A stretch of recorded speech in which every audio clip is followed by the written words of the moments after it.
Hello बच्चों, तो आज हमारा डे 3 है क्लास 11 अकाउंट्स के रिवीजन का। तो आज हम अपना नया चैप्टर स्टार्ट करेंगे सब्सिडरी बुक, ठीक है। और ये 100% आपके फाइनल एग्जाम में 3 मार्क्स में या 4 मार्क्स में 100% क्वेश्चन आएगा, ठीक है। तो बिल्कुल भी आपको इस चैप्टर का होमवर्क नहीं छोड़ना है, पर उससे पहले आप अपना एक रिवीजन के लिए क्वेश्चन लिख लो। फाइनेंशियल स्टेटमेंट विद एडजस्टमेंट का क्वेश्चन नंबर 17, जो कि पेज नंबर 21.89 पे। फिर हम अपना सब्सिडरी बुक चैप्टर स्टार्ट करते हैं, ठीक है। तो जो आपका सब्सिडरी बुक चैप्टर है, तो पहले हम इसका मीनिंग समझते हैं। सब्सिडरी बुक्स क्या होती है?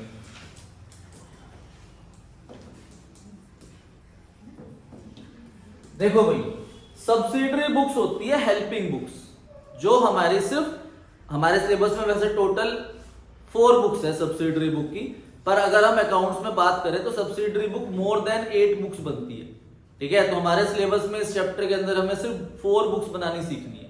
तो subsidiary books is a helping books, ठीक है। तो सब्सिडरी बुक्स के अंदर हम 4 बुक्स बनाएंगे। सबसे पहली आएगी आपकी परचेज बुक, परचेजेस बुक, ये सबसे पहली बुक है, ठीक है। सेकंड नंबर पे आपकी आएगी sales book, purchases book and sales book. ये 2 बुक के बारे में आज हम डिस्कस करेंगे, purchases book and sales book के अंदर, ठीक है। अब परचेजेस बुक जो है ना, परचेजेस बुक के और भी नाम होते हैं, तो ये दूसरे नाम से भी आपके एग्जाम के अंदर आ सकता है। जैसे परचेज बुक का और करके नाम लिख लेना, परचेज जर्नल, ठीक है।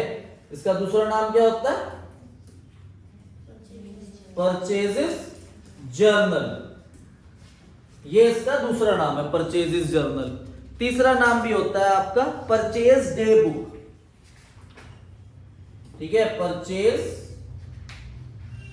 डे बुक, ठीक है। और इनवॉइस बुक,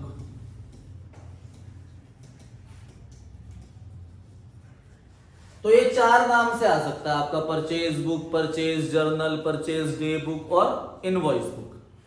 अब हम बात करते हैं सेल्स बुक की।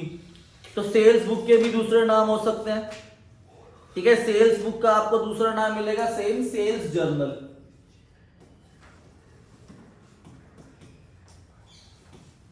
सेल्स जर्नल आ सकता है लिखा हुआ, ठीक है।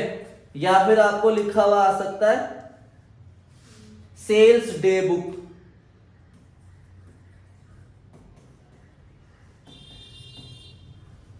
ठीक है भाई, सेल्स डे बुक लिखा हुआ आ सकता है। तो ये आपके नाम हो सकते हैं पर सेल्स बुक के, ठीक है भाई। तो ये आपको ध्यान रखना है कि सर ये कौन सा नाम आ गया, ये तो हमने सीखा ही नहीं, ठीक है।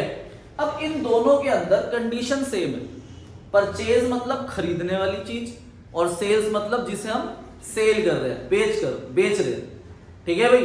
तो इनके अंदर आपको 2 कंडीशन याद रखनी है इन दोनों बुक्स के अंदर, कि सबसे पहले अगर हम परचेज बुक बना रहे हैं तो वो होना चाहिए परचेज ऑफ गुड्स होना चाहिए, ठीक है भाई।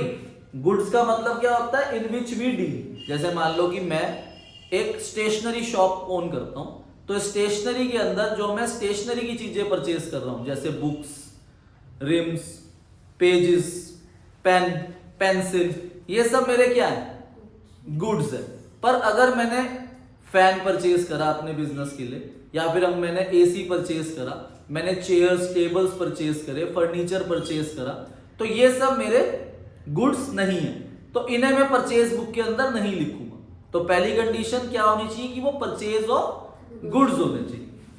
और सेकंड होना चाहिए कि वो क्रेडिट परचेज होनी चाहिए। कौन सी परचेज होनी चाहिए? क्रेडिट परचेज, मतलब वो उधार वाली परचेज होनी चाहिए। और ये दोनों कंडीशन साथ में फुलफिल होगी, मतलब और नहीं है कि इन दोनों में से कोई एक कंडीशन फुलफिल हो जाए। And purchase of goods on credit, ये पूरी लाइन अगर मैं एक बार बोलूं कि ये कंडीशन अगर फुलफिल हो रही है, तब आप उसे कौन सी बुक में लिखोगे? परचेज बुक के अंदर। और यही अगर हम सेल बुक की बात करें, तो यहां बस परचेज की जगह क्या लिख दिया जाएगा? Sale, sale of goods. Goods मतलब इन विच वी डील, कि अगर मैं स्टेशनरी का बिजनेस चला रहा हूं, तो स्टेशनरी में अपना जो रजिस्टर्स वगैरह, पेन, पेंसिल, ये सब अगर सेल कर रहा हूं तो मैं रिकॉर्ड करूंगा। अगर मेरे पास कोई पुराना फर्नीचर पड़ा है, पुराना कोई इक्विपमेंट पड़ा है, उसे मैं सेल कर रहा हूं तो वो आएगा नहीं। ठीक है भाई, सेल ऑफ फर्नीचर हो गया तो ये सब नहीं आएगा। तो क्वेश्चन के अंदर स्पेसिफिकली लिखा होगा कि हम किस चीज में डीलिंग करते हैं। पर एक बार एग्जाम के अंदर क्वेश्चन आया जिसमें स्पेसिफिकली नहीं लिखा हुआ था कि हम किस चीज में डीलिंग करते हैं, तो आपको नीचे वाले पॉइंट्स को रीड करना है और देखना है कि कौन से पॉइंट में मैक्सिमम चीजें रिपीट हो रही। तो आप उस चीज से भी अंदाजा लगा सकते हो कि मेरा किस चीज का बिजनेस है। जैसे पहला पॉइंट है उसमें लिखा है परचेज ऑफ पेंसिल रबड़ ये सब। या दूसरे में आ गया परचेज ऑफ फर्नीचर, तीसरे में आ गया फिर से परचेज ऑफ रजिस्टर्स। तो इसका मतलब मेरा स्टेशनरी का बिजनेस है, तो पेंसिल वाला पॉइंट और रजिस्टर वाला पॉइंट आएगा। जिसमें मैंने परचेज क्या करे, फर्नीचर परचेज करा, वो नहीं आएगा। ठीक है भाई, तो वो वाला पॉइंट इग्नोर होगा, उसका कुछ करना ही नहीं। जैसे कैश बुक हम पढ़ते थे, तो कैश बुक के अंदर कभी कभार क्या होता है कि जो पॉइंट कैश बुक के अंदर नहीं आ रहा उसकी हम नीचे जर्नल एंट्री करते हैं।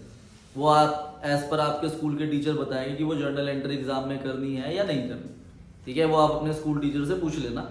जैसे मान लो कि भाई हम कैश बुक बना रहे हैं और कैश बुक के अंदर एक जर्नल एंट्री आई और वो ना कैश बुक के अंदर पोस्ट नहीं हो रही, तो क्या हम उसकी जर्नल एंट्री नीचे करेंगे? तो अगर आपका स्कूल का टीचर बोल रहा है कि हाँ जी वो करके आनी है, तो आप करके आओगे।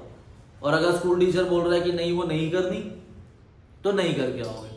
ठीक है भाई, अगर करनी होगी और आप नहीं करोगे तो मार्क्स डिडक्ट हो जाएंगे। जैसे मान लो कि हमें चेक मिलता है और वो चेक हम किसी और को एंडोर्स कर देते हैं, तो वो एंट्री कैश बुक के अंदर नहीं आती ना, पर उसकी जर्नल होगी।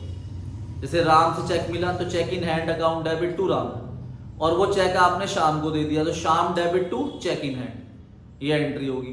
जैसे डिस्काउंट नियम शो करते कैश बुक के अंदर, जैसे मान लो मुझे 1000 रुपीज मिलने थे, मुझे सिर्फ 900 रुपीज मिले राम से, तो मैं टू राम 900 रुपीज लिखूंगा ना, तो 100 रुपीज डिस्काउंट शो ही नहीं करते हम, तो 100 रुपीज की जर्नल एंट्री होगी नीचे, discount allowed account debit to Ram 100 rupees. तो ये जर्नल एंट्रीज करके आनी है एग्जाम के अंदर, अगर आपका स्कूल के टीचर बोलते।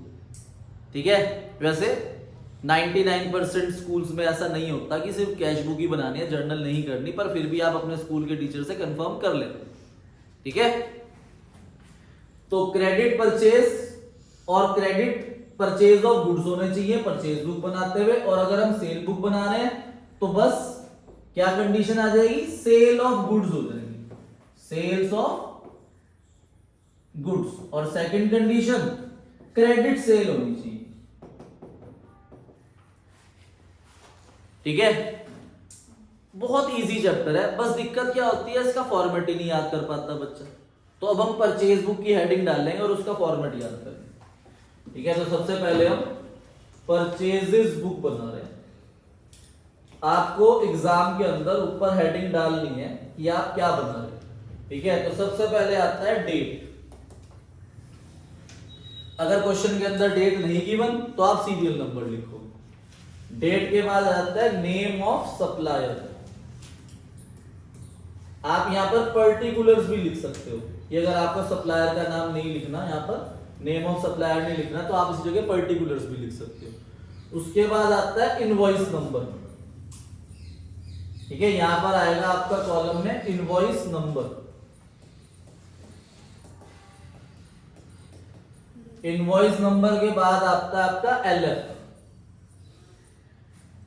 ठीक है, एलएफ के बाद आता है डिटेल्स।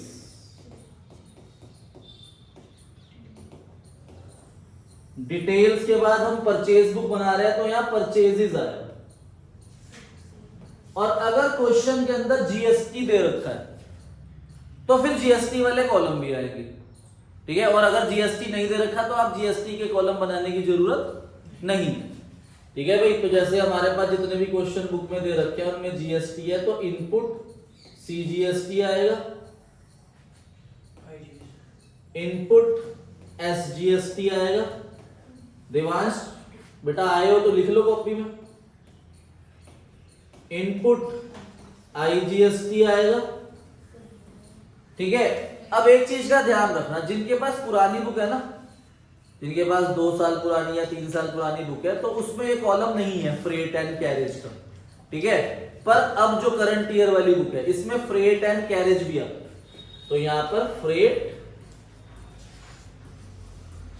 एंड कैरेज, और उसके बाद टोटल। तो ये आपका पूरा फॉर्मेट है परचेज बुक का, ठीक है। 3 मार्क्स या 4 मार्क्स में 100% है। अब देखो स्टेप याद रखना है आपको। सबसे पहले क्या करना है, देखो भाई, जैसे क्वेश्चन नंबर, हम बात करते हैं क्वेश्चन नंबर 1 की, तो अपनी बुक में क्वेश्चन नंबर 1 पे आ जाओ, पेज नंबर 12.36। ये फॉर्मेट बना लो पहले। हाँ जी, तो क्वेश्चन नंबर 1 पे आओ। देखो भाई, जब भी जीएसटी आता है तो आपको ये ध्यान रखना है, क्वेश्चन को बहुत ध्यान से रीड करना है कि हम जो बिजनेसमैन है क्वेश्चन के अंदर, वो कौन से स्टेट से बिलोंग करता है और जिससे हम परचेज कर रहे हैं वो कौन सी स्टेट से बिलोंग करता है। अगर स्टेट्स डिफरेंट होगी तो ये आईजीएसटी आता है, और अगर स्टेट सेम होगी तो सीजीएसटी और एसजीएसटी आएगा। जैसे क्वेश्चन नंबर 1 है, prepare purchase book in the books of Messrs modern furniture house. जो क्वेश्चन ने बता दिया कि हम फर्नीचर के अंदर डील करते हैं, तो आप एग्जाम के अंदर पता कैसे लिखोगे, ऊपर लिखोगे Messrs modern furniture house purchase book, पूरा नाम लिखोगे ऊपर, या फिर purchase book of Messrs modern furniture house, और टेस्ट में भी ऐसे ही लिखना है, ठीक है। तो अब लखनऊ यूपी, तो हम यूपी के हैं, और सीजीएसटी 6% है, एसजीएसटी भी 6% है। अब फर्स्ट पॉइंट दे रखा है, 5 जून को आपने बॉट करा Mohan Lal and company Kanpur UP से। देखो, अकाउंट्स का बेसिक रूल है कि अगर हमने गुड्स परचेज करे और सिर्फ नेम लिखा होता है तो वो उधार होती है, क्रेडिट होती है। तो पहली कंडीशन तो हो गई, क्रेडिट होनी चाहिए। अब देखो क्या क्या खरीदा, गोदरेज चेयर और गोदरेज टेबल खरीदा, तो फर्नीचर खरीदा, और हम बिजनेस भी किस चीज करते थे, तो ये पॉइंट आएगा। सेकंड पॉइंट पढ़ो 10 जून वाला, परचेज करा है आपने Bharat Bhushan and son Varanasi UP, इससे भी आपने अलमीराज और रिवॉल्विंग चेयर परचेज करी, तो फर्नीचर है, ये पॉइंट भी आएगा।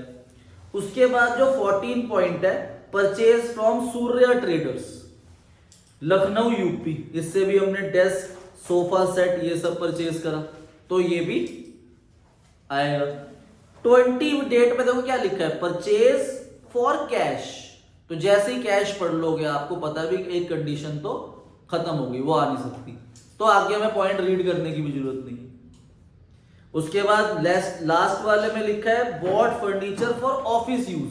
देखो, गुड्स का मतलब क्या होता है, जिसे हम परचेज कर रहे हैं फॉर रीसेल पर्पस, पर यहां पर हमने जो फर्नीचर परचेज करा है वो अपने ऑफिस में रखने के लिए करा, तो ये वाला पॉइंट भी नहीं आएगा। तो शुरू के 3 पॉइंट आएंगे बस। अब क्वेश्चन नंबर 1 के अंदर ना फ्रेट चार्जेस नहीं है किसी भी पॉइंट में, पर जब आप क्वेश्चन नंबर 2 रीड करोगे उसमें हर पॉइंट के साथ फ्रेट चार्जेस दे रखे हैं, ठीक है भाई।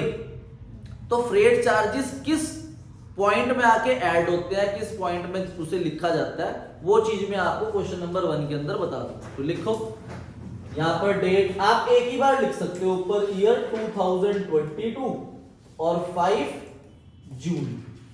तो आपको नेम ऑफ सप्लायर लिखना है, Mohan Lal and company, Mohan Lal and company Lucknow UP, ठीक है। इनवॉइस नंबर अगर क्वेश्चन के अंदर गिवन होगा तो हम यहां लिख देंगे, वरना नहीं लिखेंगे। अब हमने क्या परचेज करा, 20 गोदरेज चेयर 2000 ईच, तो 20 Godrej chairs at the rate 2000 each, तो 2000 इंटू 20 करेंगे और डिटेल के नीचे लिखोगे आप 2000 इंटू 20 40,000 रुपीज आ जाएगा डिटेल्स के नीचे, इसके बिल्कुल सामने लिखना है, ठीक है। उसके बाद 5 Godrej table 6000 each, 5 Godrej tables at the rate rupees 6000 each, तो 12,000 आ जाएगा। अब आप टोटल करो, तो 40 प्लस 12 52,000, ठीक है। और फिर यहां पर लेस लिखोगे जो आपको ट्रेड डिस्काउंट दे रखा है। ट्रेड डिस्काउंट हमें दिया हुआ है क्वेश्चन के अंदर 20%। अच्छा सॉरी, यहाँ पे 12,000 नहीं है, 30,000 है, इसलिए मल्टीप्लाई डिवाइड भी बहुत ध्यान से करना। तो 30,000 सॉरी, और ये आ गया 70,000, 70,000 का 20% हो गया 14,000। आप ब्रैकेट भी बना सकते हो और माइनस का भी, तो ये 56,000 रुपीज आ गया। ठीक है, अब मान लो इस क्वेश्चन के अंदर हमें फ्रेट गिवन होता तो पहले यहां पर फ्रेट ऐड होगा। क्या ऐड होगा? इसलिए मैं यहां लिख रहा हूं ऐसे, फ्रेट या फिर कैरेज या कार्टेज। अब इसमें है नहीं तो डैश लगा दिया, फिर 56,000 ये आ गया क्योंकि वो है ही नहीं। फिर आप इसमें ऐड करोगे, टैक्स हमेशा ऐड होता है, सीजीएसटी और एसजीएसटी, और वो हमें क्वेश्चन के स्टार्टिंग में ही दे रखा है 6%। देवांश चौहान, हाथ कहाँ है आपके? हाँ लिखो लिखो, फटाफट लिखो बेटा। सर जब अदर स्टेट से परचेज करते तो आईजीएसटी, तो आईजीएसटी आ जाएगा, तो यहाँ आ जाएगा 3360 3360। अब फिर आप टोटल कर दोगे यहाँ पर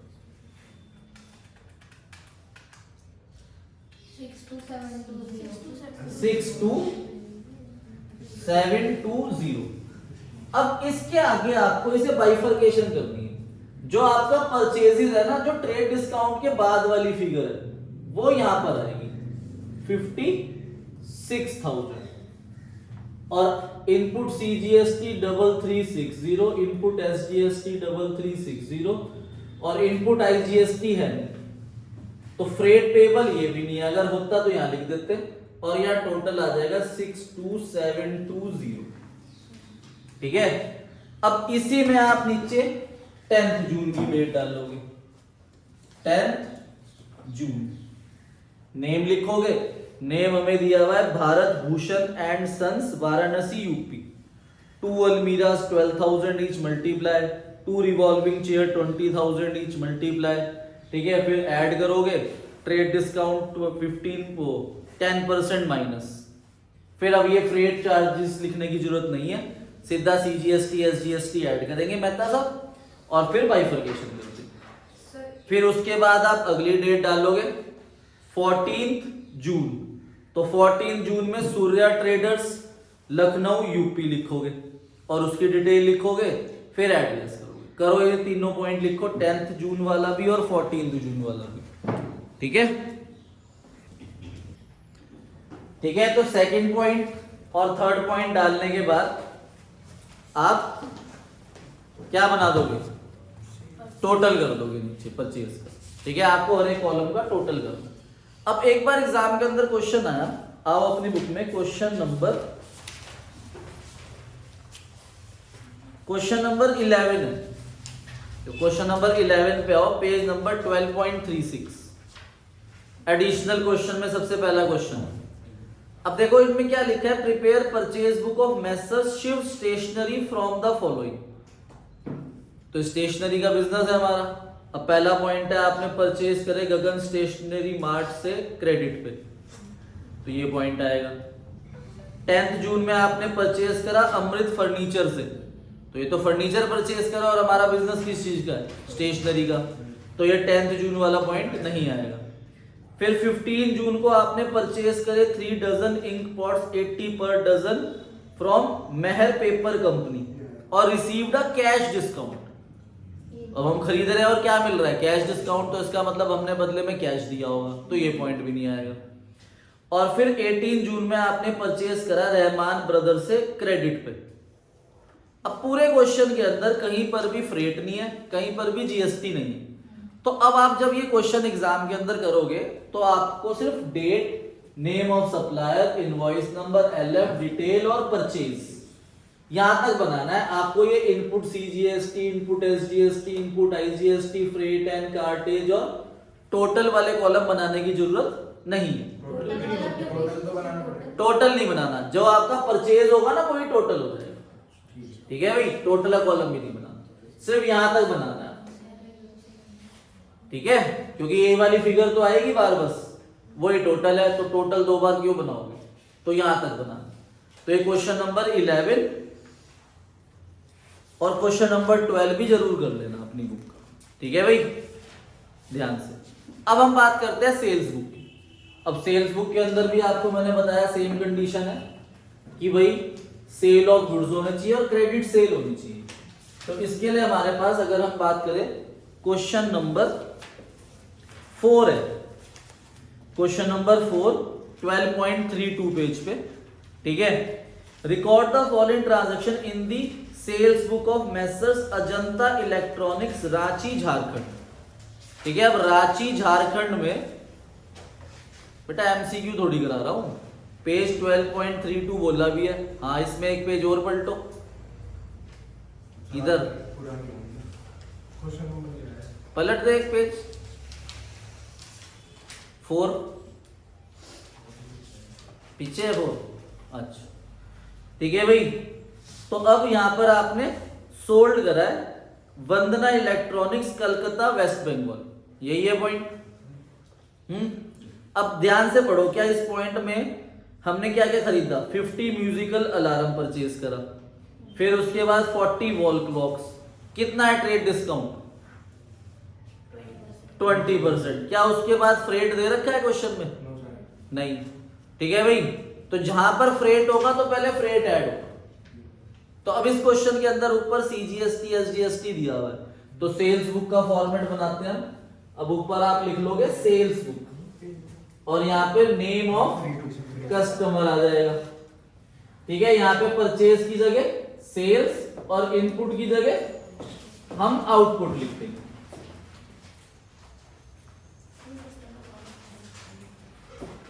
बना लो फॉर्मेट, पूरा फॉर्मेट सेम है।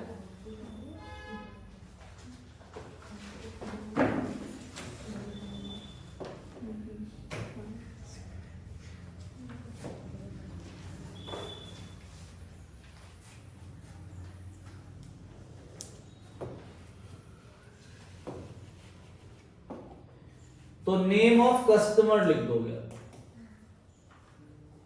और ऊपर लिख दोगे सेल्स बुक, इनवॉइस नंबर, फिर एलएफ, उसके बाद डिटेल्स, डिटेल्स के बाद वाले कॉलम में लिखोगे सेल्स और यहां लिखोगे आउटपुट सीजीएसटी, आउटपुट एसजीएसटी और आउटपुट आईजीएसटी और फिर फ्रेट एंड कैरेज। सर हमें याद ही नहीं रहता कि परचेज बुक में नेम ऑफ सप्लायर लिखना है और सेल बुक में नेम ऑफ कस्टमर लिखना है, तो आप सिंपल पर्टिकुलर्स भी लिख सकते हो, ठीक है भाई। तो डेट डालोगे यहां पर 2023, ठीक है। आपने पहली डेट पे परचेज करा 1 मार्च, तो 1 मार्च आपने सेल करा वंदना इलेक्ट्रॉनिक्स कोलकाता वेस्ट बंगाल, वंदना इलेक्ट्रॉनिक्स कोलकाता वेस्ट बंगाल, तो हमारी स्टेट वेस्ट बंगाल, ठीक है भाई। अब इसमें इनवॉइस नंबर दिया हुआ है 1255, तो आप यहां पर इनवॉइस नंबर लिख दोगे 1255, ठीक है। तो हमने क्या सोल्ड करा, 50 musical alarm clocks 800 each, 50 musical alarm clocks at the rate 800 rupees each, तो रुपीज 800, तो 8 5 40, तो डिटेल्स के नीचे 40,000 रुपीज आता है। उसके बाद 40 वॉल क्लॉक्स 500 ईच,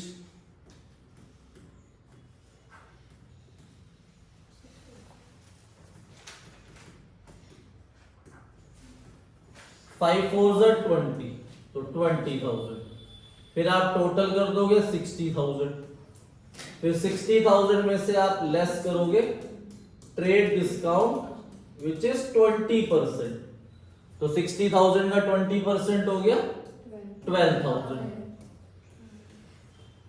तो 48,000 आ गया। अगर क्वेश्चन के अंदर फ्रेट्स गिवन होते तो हम यहां पर ऐड करेंगे फ्रेट एंड कैरेज, पहले वो है नहीं, 4,000 रुपए नई बुक में है ना, पुरानी बुक में नहीं है, तो आप यहाँ पे फ्रेट ऐड करोगे 4,000 रुपए, तो 4,000 रुपीज फ्रेट ऐड हो जाएगा, तो ये 52,000 आ गए। फिर आप इसमें ऐड करोगे, देखो भाई हम थे वेस्ट बंगाल, हम थे रांची झारखंड, और हम जहां से जिसे सेल कर रहे हैं वो कहाँ है, वेस्ट बंगाल में, तो इसमें IGST आएगा 18%। सही गिवन है। हाँ जी, ऊपर क्वेश्चन में पहली लाइन में दे रखा है CGST 9%, SGST 9%, तो IGST इन दोनों का सम होता है, तो 52,000 का हम 18% कर देंगे, 9360, ठीक है, तो 9360 यहां पर ऐड हो जाएगा, और टोटल आ जाएगा कितना, 52 प्लस 9 61 360, और अब आप इसे बाइफरकेट करोगे, सेल्स के नीचे लिखोगे आप ट्रेड डिस्काउंट के बाद वाली फिगर, ये वाली फिगर आएगी सेल्स की यहाँ पर 48,000, CGST SGST नहीं है, IGST 9360 एंड फ्रेट्स 4,000, तो टोटल आ जाएगा 61,360, ठीक है भाई। अब इसके बाद आप 10 मार्च वाली डेट डालोगे, sold to Mohan watch and company Patna Bihar, उसको लिखोगे, उसका इनवॉइस नंबर दे रखा है वो लिख दोगे। फिर 15 जून में sold to superior watch company Ranchi vide, invoice number 1257, ठीक है। अब रांची जो है वो झारखंड में ही होता है, तो इसमें CGST SGST आएगा। और फिर 20 वाले में देखो कैश मेमो उन्होंने बोल्ड करके भी दिया हुआ है, तो ये कैश वाला पॉइंट है, तो ये नहीं है, ठीक है। और सेम इसमें भी अगर मान लो क्वेश्चन के अंदर हमें ना CGST दे रखा है, ना SGST, ना IGST, ना फिर फ्रेट, तो आपको यहीं तक करना है, ये भी सेल्स तक, आगे वाले कॉलम बनाने की जरूरत नहीं है, ठीक है। तो होमवर्क में है आपका इसमें एक तो क्वेश्चन नंबर मैंने आपको बोला अभी कौन सा 11, ठीक है। एक आप करना क्वेश्चन नंबर 3 एंड 14, ठीक है भाई, 11 3 14, ये तो आपको इसका करना है सब्सिडरी बुक का। फाइनेंशियल स्टेटमेंट विद जिसमें का मैंने बताया क्वेश्चन नंबर 17। अब आपको जर्नल, देखो जिन बच्चों ने जर्नल चैप्टर करा हुआ है वो जर्नल चैप्टर ही कल करके आएंगे, मैं बता रहा हूं 4 क्वेश्चन बता रहा हूं, बस सिर्फ वो करना है, ठीक है। क्वेश्चन नंबर आपको करना है एक तो 6, उसके बाद क्वेश्चन नंबर 11, क्वेश्चन नंबर 6 11, एक मिनट बुक देना,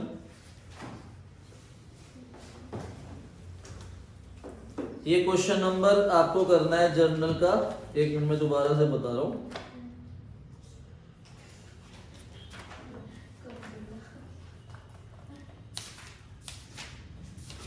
हाँ 6 करना है एंड 11 एंड 13 एंड 15, 6 11 13 एंड 15, ये क्वेश्चन करके आना, ठीक है। ओके बच्चों, बाय बाय, कल मिलते हैं सेम टाइम सेम जगह।